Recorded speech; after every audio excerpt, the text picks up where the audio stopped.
Isang batang elepante na malaki, ngunit mabae. May trung na sumasayaw sa bawat galaw. Tumulong siya kay Lola sa loob ng bahay, sa makukulay na nayon na puno ng buhay. Nag-ingay ang pinggan sa bula ng sabon, habang tubig ay kumikinang na parang alon. Ang mga bahay ay kumikislap sa ginto, habang sabay silang nagtatawanan sa loob. Ang kanyang mata ay puno ng malasakit, habang mga plato ay nagiging malinis. Ang pagmamahal ay lumulutang sa hangin.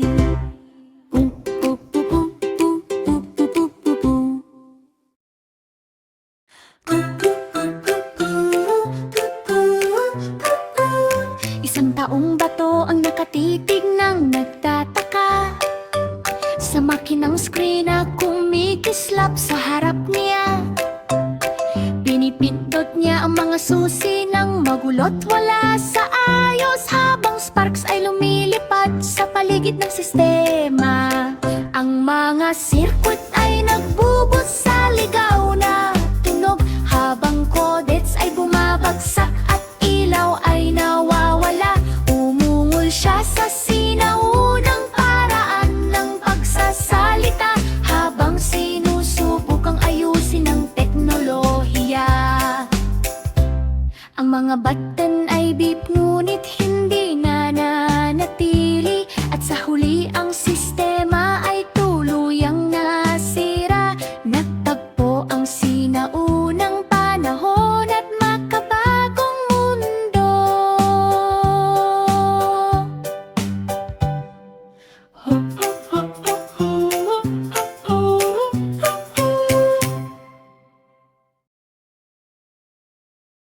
Ang batang penguin ay sumakay sa pating sa ibabaw ng alon na malawak at madilim. Siya ay sumisid at tumalon sa hangin, habang dagat ay kumikinang sa mahiwagang ningning.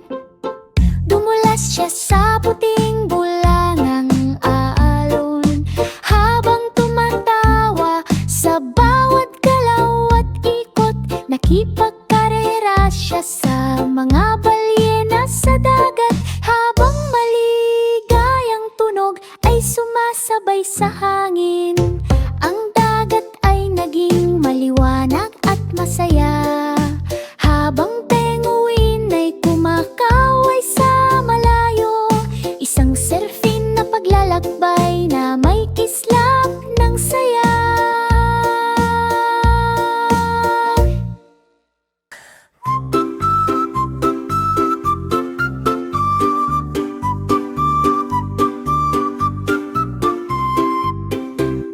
Isang kuneho na magsasaka sa linti ang bukid, may malambot na paa at ngiting maliwanag. Nagtanim siya ng karot sa makukulay na hanay, kung saan na yon ay lumalaki ng sabay-sabay. Ang malalaking karot ay biglang sumulpot, parang tore na gawa ng kamay ng kuneho. Ang mga bahay ay sumisilip sa bintana, habang hangin ay sumasayaw sa paligid ng lupa. Ang kanyang mata ay puno ng tuwang totoo, habang karot ay lumalaki sa lahat ng dako. Ang nayon ay nagdiwang sa kabukiran.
kapaligiran.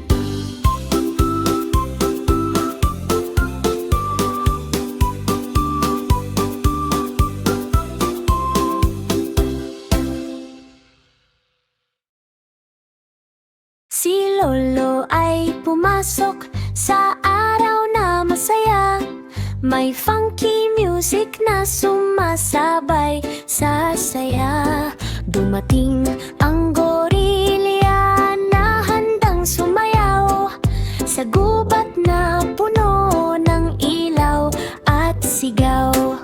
Umiikot sila sa breakdance na galaw, habang lahat ay sumisigaw ng hey, hey, wow!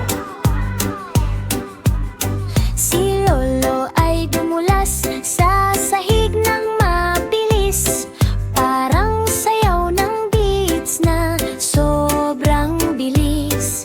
Pumalakpak ang gorilya sa saya ng laban, ngunit si Lolo ang nagwagi sa dulo ng labanan. Nayanig ang gobat sa buong kapaligiran.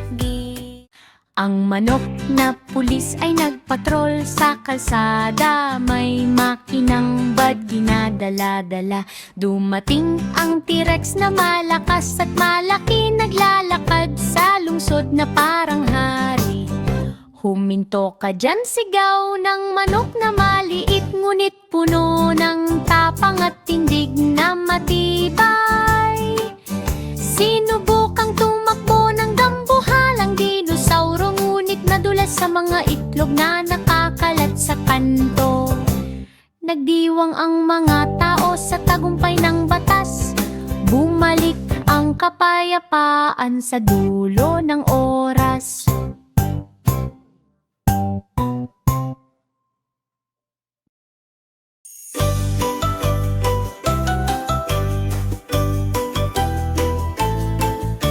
Si Chef Cat ay nagluto sa maliwanag na araw, sa swimming pool kung saan bata ay naglalaro.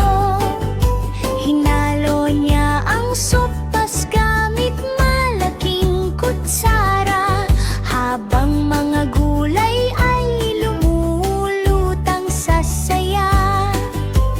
Umangat ang singaw sa masarap na himig, habang lasa ay humahalo sa tubig na malamig. Dumagsa ang mga tao mula sa malayo upang tikman ang sopas na kakaiba at totoo. Bumiti si Chef Cat sa pagtatapos ng araw.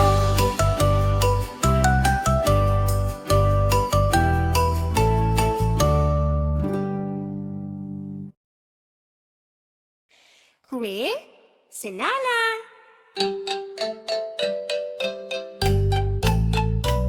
Si Lola ay nag-skate sa makulay na kalsada, sa gitna ng saya at liwanag ng umaga. Dumating ang school bus sa kanyang daraanan, kaya siya'y handa sa isang malaking tapangan.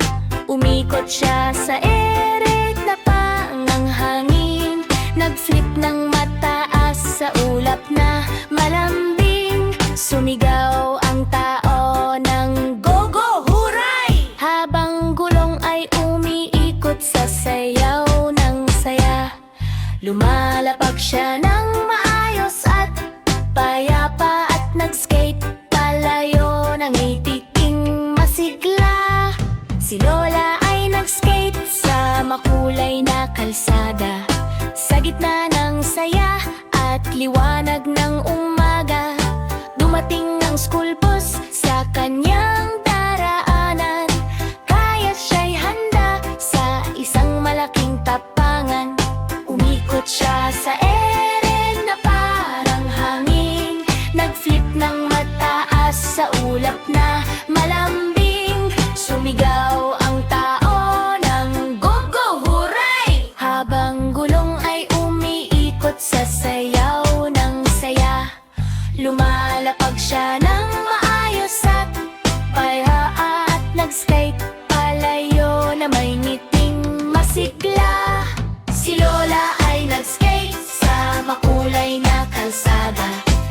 gitna ng saya at liwanag ng umaga, dumating ang school bus sa kanyang daraanan.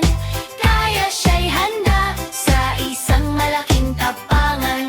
Umikot siya sa ere na parang hangin, nag-flip ng mataas sa ulap na malambing. Sumigaw ang tao ng go, go, horay! Habang gulong ay umiikot sa sayaw ng saya, lumalapak siya ng maayos at payapa, at lagsa palayo na may ngiting masigla.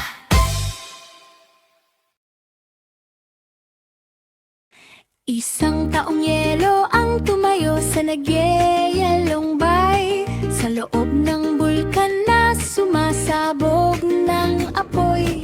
Ang dragon ay umungal sa naglalagablab na galit, habang lava ay dumadaloy sa paligid ng mundo.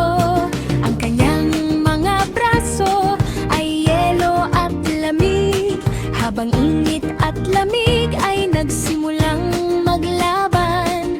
Sumabog ang singaw sa bawat galaw at hakbang, parang digmaan ng apoy at yelo sa kalangitan. Hindi siya natunaw kahit matinding init ng laban, at nanatiling matatag hanggang sa katapusan. Isang epikong laban hanggang sa huling sandali. Isang epikong laban hanggang sa huling sandali. Ho, ho, ho, ho, ho, ho, ho, ho, ho, ho. Isang dinosaur sa piloto na paraan, pumasok sa jet na parang laruan. Maliit na cockpit na makintab at kulay abo, habang ulap ay mabilis na sumasabay sa mundo. Ho, ho, ho, ho, ho, ho, ho, ho, ho, ho. Umungol ito sa langit, ngayong araw may bakas ng usok na naiwan sa hangin. Manggabatan ay kumikislap sa galaw, habang loops at spins ay nagsimulang sumabay. Ho, ho, ho, ho, ho, ho, ho, ho, ho, ho. Sigaw ng saya ay huray sa himpapawid, ang jet ay lumipad ng walang pahinga. Ang langit ay naging kanyang racing arena. Ho, ho, ho, ho, ho, ho, ho, ho, ho, ho. Huh? Isang piratang aso.